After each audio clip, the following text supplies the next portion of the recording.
Hilary Swank is getting the whole villain thing down on Film Threat Reviews.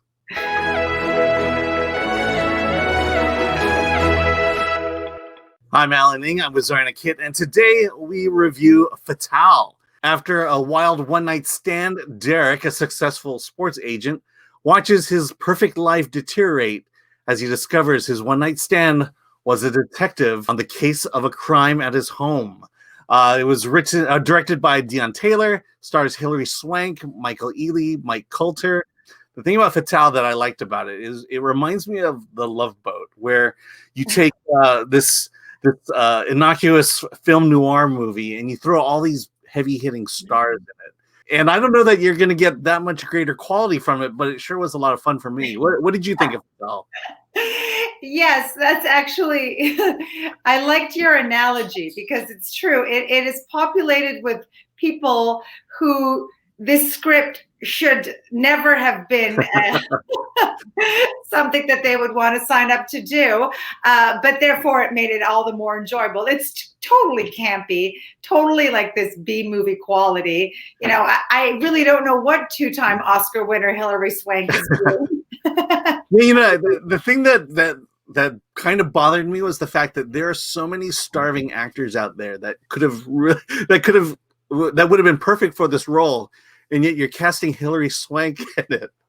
You know, and by the way, it's not the first time. Like, she did a movie about a year ago at the start of 2020, right when the pandemic hit, called The Hunt. Yeah. Where it was similar in that, where she played this villain in this kind of B-movie-esque thriller. So I don't know, if these are personal choices that she is making, if the money is too good to pass up, or if there's a strategy behind it. In any case, I loved watching this movie. It was just so unrealistic and over the top, and it just kept getting more and more. Yeah. The plot kept getting more and more ludicrous as the film went on. But sometimes we need movies like that to. I mean, listen, it's not Fatal. It's Fatal Attraction-esque, but it's not. It doesn't have that caliber of Fatal Attraction where you're actually, it doesn't put tingles up your spine. I think she chose the role basically. It's a fun role. It's a fun story.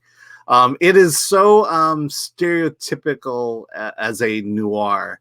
All the elements are there, and it's clearly there. The whole, the whole setup. This first 15 minutes where you have a successful businessman who whose partner wants him to consider selling the business. Well, there you go. There's a tip off there. And then he has problems with his wife, and then he goes off to Vegas and meets a very sexy Hilary Swank, and you know exactly what's going on. And lo and behold, everything you suspect out of this movie happens. So you've seen this movie, and it's very predictable. But at the same time, we keep talking about Hilary Swank in this movie doing this type of role. So. And her character is so. Well, I'm going to say so layered, but it's got more layers than you'd expect for this character, and I think she really brought a lot of gravitas to it. Well, oh my God, you couldn't even say that sentence without laughing. So I commend you for saying gravitas and laughing at the same time. However, in all seriousness, it could have been simply a one-note character, but it's not. Yeah, she is a cop by trade, and we do find a bit of a backstory about her and an ex-husband and a child that they had together, things like that. It's just, except her obsession over Michael Ealy's character that she meets in Vegas, that's not the only character she's obsessed with. She's got other obsessions out of vengefulness for some other characters in the film as well. So she's just clearly a mentally off character, even though she's a very decorated police officer. Yeah. Has done a lot for the community. I know it makes you, this is probably not the right time to discuss why the police department is hiring these kind of characters. But makes you wonder. Yeah. And then to counter her is Michael Ealy as Derrick, the lead protagonist. He does a good job. He plays the role he needs to play, which is the innocent man who succumbs to a lapse in judgment. And it's like a good noir. It just builds up that character, just reinforces that he's the good guy, he's the victim in all this, and the film does a good job throwing swerves at him to make him look guilty in the ultimate crime that happens.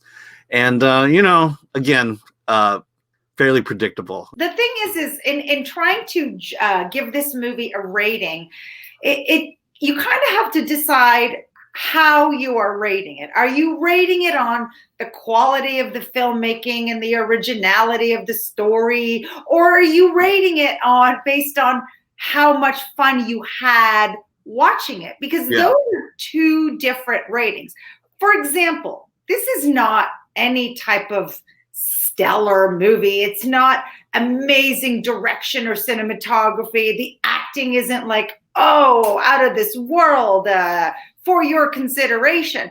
But I do have to tell you, the second I sat down watching it and it just started on this ride, I enjoyed it because it was just so much fun, and maybe it just counteracts some of the heaviness of the things that we have going on around us in the world. But so from that standpoint, I'd be like, yes, sit down with your friends or your family, grab some popcorn, and just go for it. It's a recommend for the escape factor. Yeah, at no point does this movie pretend to be serious in any way. But at the same time, I don't think it goes overboard in the campiness area, where it's kind of winking at the camera. You talk about recommending. How would I recommend it? Yeah, it is a movie I would sit down with friends and say, hey, you want to see something pretty weird, pretty cool? Fatale is that one. And the reality is I would see this movie again.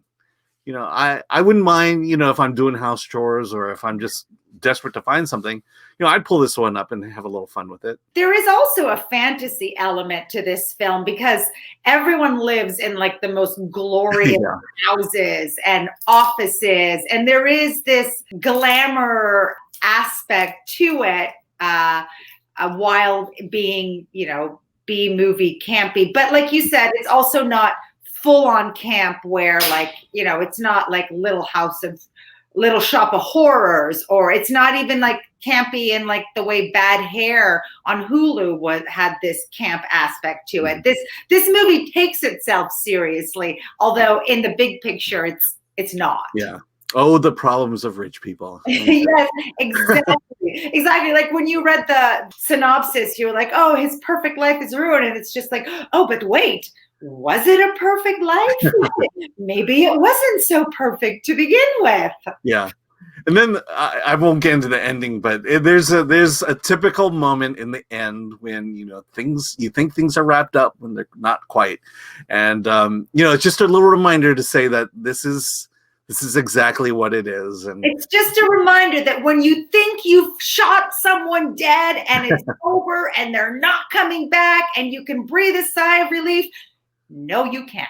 Yeah. And that's not necessarily a spoiler because you kind of see it coming. All right.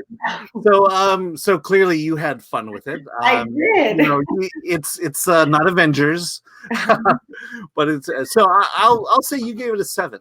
Yeah, I think that seems like a fair number because anything higher would be recommending it on a technical or a performance-based level, which I simply cannot do. But on just a pure enjoyment level, yes, go see it. Yeah. And you seem to have had a good time as much as I did, and I also think you probably gave it a 7 as well. Yeah, I gave it 7.5, and I give the half point to the times throughout the entire film, I kept saying, "Oh my God, that's Hilary Swank."